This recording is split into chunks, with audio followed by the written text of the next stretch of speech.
নমস্কার, আমি সুতপা। সুতপা ট্রাভেল ব্লগে আপনাদের সবাইকে স্বাগত।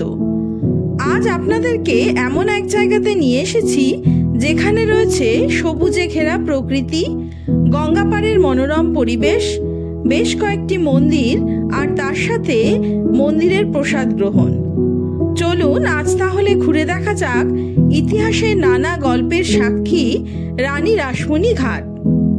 তবে এখন প্রথমেই চলে যাচ্ছি জগন্মাতা মন্দিরে পুজো দেওয়ার জন্য। রানী রাসমণি ঘাটের ঠিক পাশেই রয়েছে দক্ষিণেশ্বরের মায়ের মন্দিরের অনুকরণে তৈরি এক মন্দির, যা জগন্মাতা রামকৃষ্ণ সেবাশ্রম সংঘ ও জগন্মাতা রামকৃষ্ণ চ্যারিটেবল ট্রাস্ট কর্তৃক পরিচালিত। এখানে আজ সমস্ত রাত ধরে চলবে ফলহারিণী কালী পুজো। এখন চলছে তারই প্রস্তুতি পর্ব। যদিও প্রতিদিনের মতো আজও হচ্ছে মায়ের নিত্য পূজা। আপনারাও পুজো দিতে চাইলে দুপুর 1টার মধ্যেই মন্দিরে চলে আসতে পারেন। তবে গঙ্গার পাড়ে পূজার সামগ্রী কেনার মতো তেমন কোনো দোকান নেই। সেক্ষেত্রে আগে থেকে ফুল ফল মিষ্টি কিনে নিয়ে আসাই ভালো। আজ রাতের পুজো শেষে কালকে চলবে সামনের মাঠে নানা ধর্মীয় অনুষ্ঠান। তার সাথে মন্দিরে আসা সকল ভক্তদের জন্য থাকবে খিচুড়ি প্রসাদের ব্যবস্থা। ফলহারিণী কালী পুজোর আসল উৎসব বলতে গেলে আগামীকালই। আজকে রাতের বিশেষ পুজোর জন্য এসেছেন রানাঘাট থেকে সানাই বাদকের দল।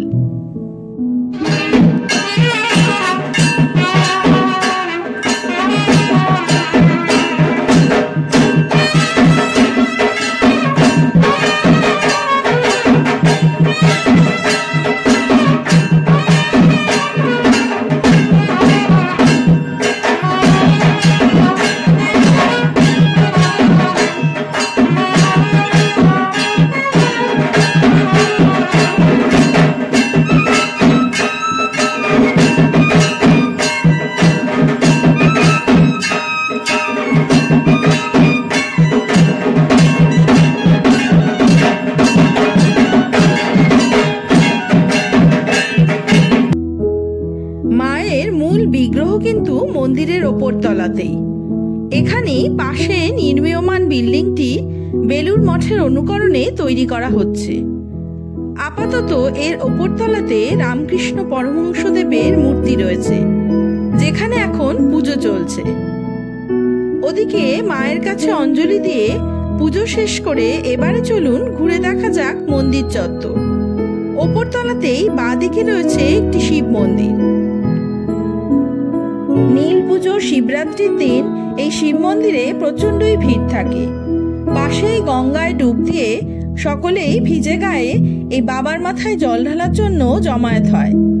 মন্দিরের ওপর থেকে নিচের প্রশস্ত মাঠ বা চারিদিকের প্রকৃতি, নিস্তব্ধতা সত্যি মন ভালো করে দেওয়ার মতো।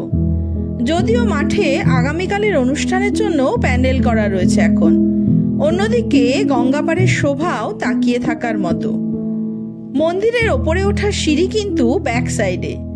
সিঁড়ি বেয়ে নিচে নেমে আসলে রয়েছে অদ্ভুত সুন্দর খড়ের চাউনির এক চালাঘর, যেখানে পরিপাটি করে নিকোনো রয়েছে হোমকুণ্ড।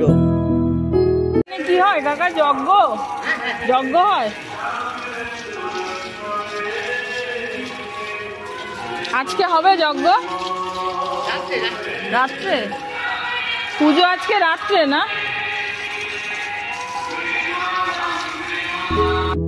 নিচে ডান দিকে রয়েছে অফিস বা কার্যালয়, যেখানে ভোগের কুপন সহ মন্দির সংক্রান্ত পত্রিকাও বিক্রি হয়ে থাকে। এই মুহূর্তে আশ্রমে থাকা সকলেই রাতের পুজোর জন্য বিশেষ ব্যস্ত, তাই সবকটি কাউন্টারই আপাতত বন্ধ রয়েছে। তবে এই আশ্রমে দুপুরে ভোগের অন্নপ্রসাদ খেতে চাইলে আগের দিন এই বোর্ডে লেখানো ফোন নাম্বারে ফোন করে নিতে হবে। কুপন মূল্য 100 টাকা। যদিও আজকে সে ব্যবস্থাও বন্ধ রয়েছে। মন্দিরে পুজো দিতে আসা আমাদের সবাইকে অবশ্য প্রসাদ গ্রহণ করে যেতে বলেছেন মহারাজ। দুপুর 2টো অবধি খোলা থাকে রোজ। অঞ্জলি যদি কেউ দিতে আসে, অঞ্জলি দিতে 1টার পরে আসবে। পুজোর পরে অঞ্জলি হয় একবার। আর মায়ের প্রসাদ কিনে নিয়ে আসতে হবে। হ্যাঁ, প্রসাদ কিনে নিয়ে প্রতিদিন ওরকম সময় হয় না? মন্দিরের সামনের দিকে নিচের তলায় রয়েছে পুরনো গর্ভগৃহ, যেখানে এই মন্দির নির্মাণের আগের পুজোর সরঞ্জাম রয়েছে। এখানে মায়ের ফটোসহ রানী রাসমণি, সারদা মা, রামকৃষ্ণ পরমহংসদেব সকলেই স্থান পেয়েছেন। এবারে বলি এই মন্দিরটির নির্মাণের ইতিকথা। কেন এই মন্দির দক্ষিণেশ্বর মন্দিরের আদলে নির্মিত? জনদরদি বা লোকমাতা রানী রাসমণির জন্ম এই এলাকাতেই, তাই এখানকার গঙ্গার ঘাট, এই মন্দির সবই রানী রাসমণির জীবনীর সাথে জড়িত রয়েছে। রানী রাসমণি ছিলেন কলকাতার জানবাজারের বাসিন্দা, প্রসিদ্ধ মানবদরদি জমিদার। রানী রাসমণি তার বিবিধ জনহিতৈষী কাজের জন্য এত খ্যাতি অর্জন করেছিলেন যে আজও আমরা তাকে মনে রেখেছি। 1793 সালের 28শে সেপ্টেম্বর এই হালি শহরেরই বাগমোড়ের কাছে নন্দনবাটি বা গোলাবাটিতে তার জন্ম। বর্তমানে এই গঙ্গার ঘাট থেকে তা হাঁটা পথ। পিতা ছিলেন হরেকৃষ্ণ দাস ও মাতা রামপ্রিয়া দেবী। মাত্র 7 বছর বয়সেই তিনি তার মাকে হারান। তাদের 12 বিঘা জমি নিয়ে বসত বাড়ি ছিল, তবে রাসমণির বাবা দিনমজুরি করেই জীবিকা নির্বাহ করতেন। অপরূপ সুন্দরীর রূপসী রানী রাসমণি এই গঙ্গার ঘাটেই স্নান করছিলেন একদিন। কলকাতার জানবাজারের ধনী জমিদার বাবুর ছেলে রাজচন্দ্র দাস বজরা করে এ পথেই যাচ্ছিলেন। রাসমণিকে দেখে পছন্দ হওয়া মাত্রই 11 বছর বয়সেই বিয়ে হয়ে চলে যান কলকাতার জানবাজারের জমিদার বাড়িতে। ধীরে ধীরে জমিদার পরিবারের সবাই বুঝতে পারেন রাসমণির চিন্তা, বুদ্ধি, বিচক্ষণতা অনেক বেশি।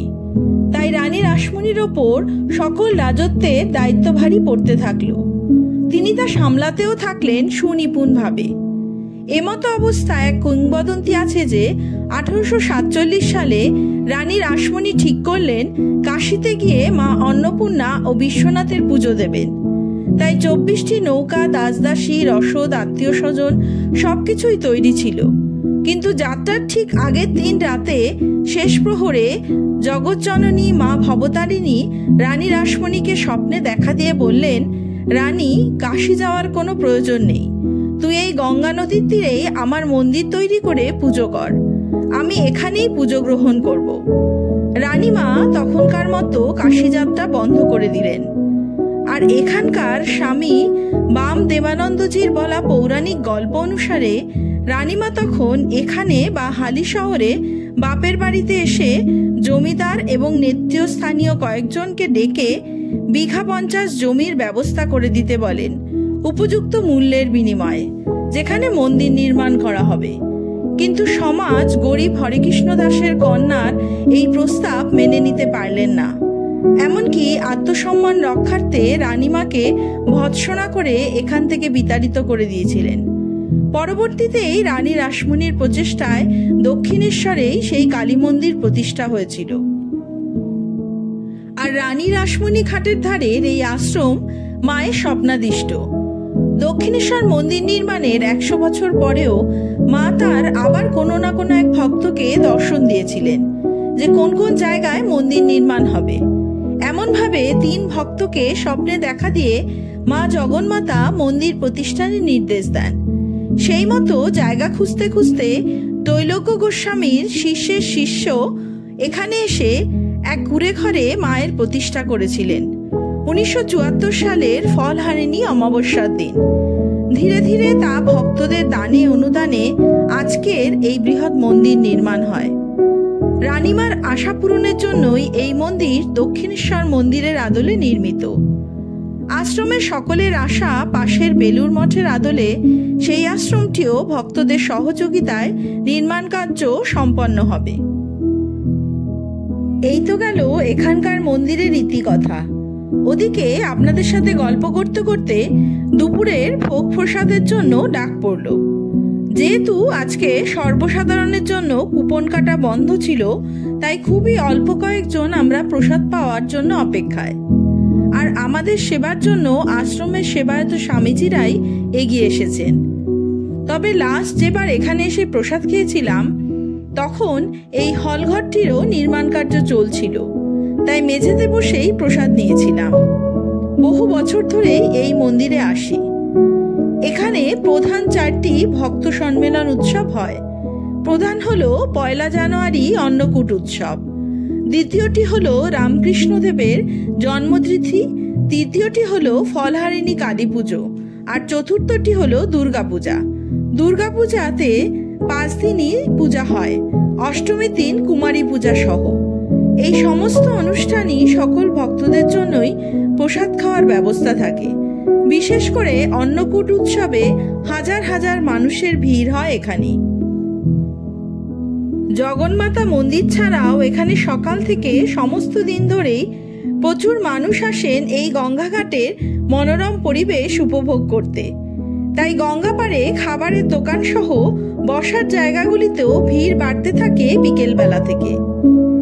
50 টাকা বা 100 টাকার বিনিময়ে আবার এখানে নৌকায় করে গঙ্গায় ঘুরে আসারও ব্যবস্থা রয়েছে।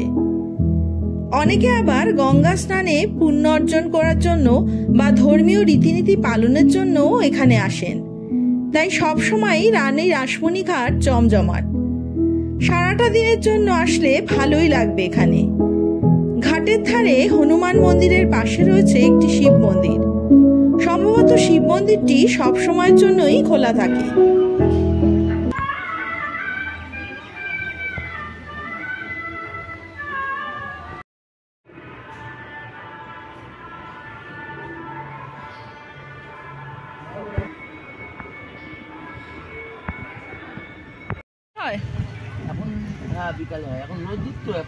কোন ঘাট থেকে হয় গো? মানে যেখান দিয়ে সিঁড়ি দিয়ে নামা যায় ওই ঘাটটা থেকে? যেদিকে দোকান আছে ওইখানে বিকালে নৌকা থাকে, দেখবা। এখন তো রোদ দূর, এই এখান দিয়ে উঠতে হয়। কি করে উঠবো এখান দিয়ে? জল কাদা। ও কত করে? না এমনি কত করে নাও পার হেড?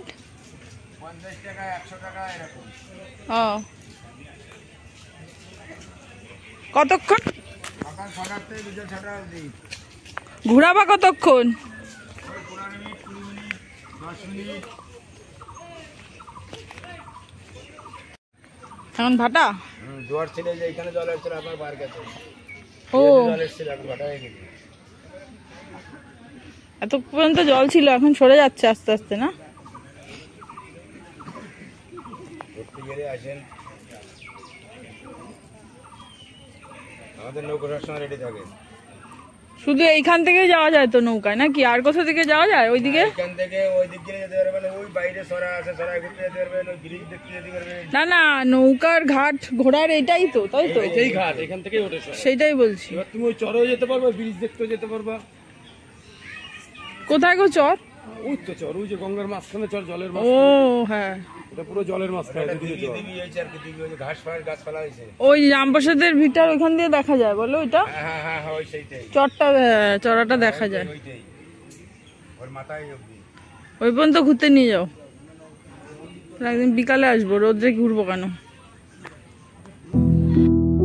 মন্দির লাগোয়া বাদিকের এই রাস্তাটি সোজা গেছে জনবসতির দিকে, আর আরেক দিক শেষ হয়েছে গঙ্গা পাড়ে গিয়ে। চলুন তাহলে এবার ফেরা যাক। তবে চারিদিকে এত শান্ত পরিবেশ, তার মাঝে এত রকম পাখির ডাক, বড় বড় গাছে ঘেরা ছায়ায় ঢাকা শীতল পরিবেশ, প্রচণ্ড গরমে আর রৌদ্রেও কোনো কষ্টই মনে হচ্ছে না।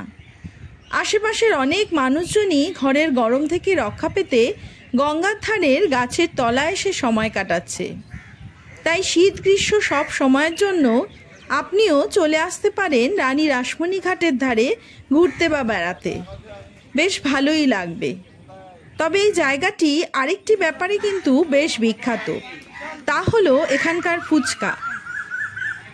এখানের আশেপাশে বহু বাড়িতেই ফুচকা বানানো হয়, তাই এখানকার ফুচকা পাড়াগুলোতে দূর দূরান্ত থেকেও মানুষ আসেন ফুচকা খেতে। মাঠ পেরিয়ে রাস্তা এঁকে বেঁকে চলে গেছে বাঘের মোড়ে, সে পথেই ফুচকা পাড়া পড়ে।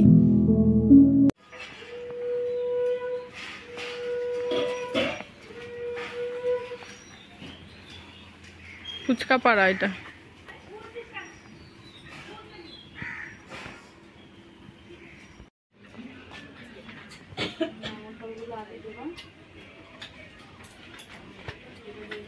ফুচকা বানাচ্ছে তো।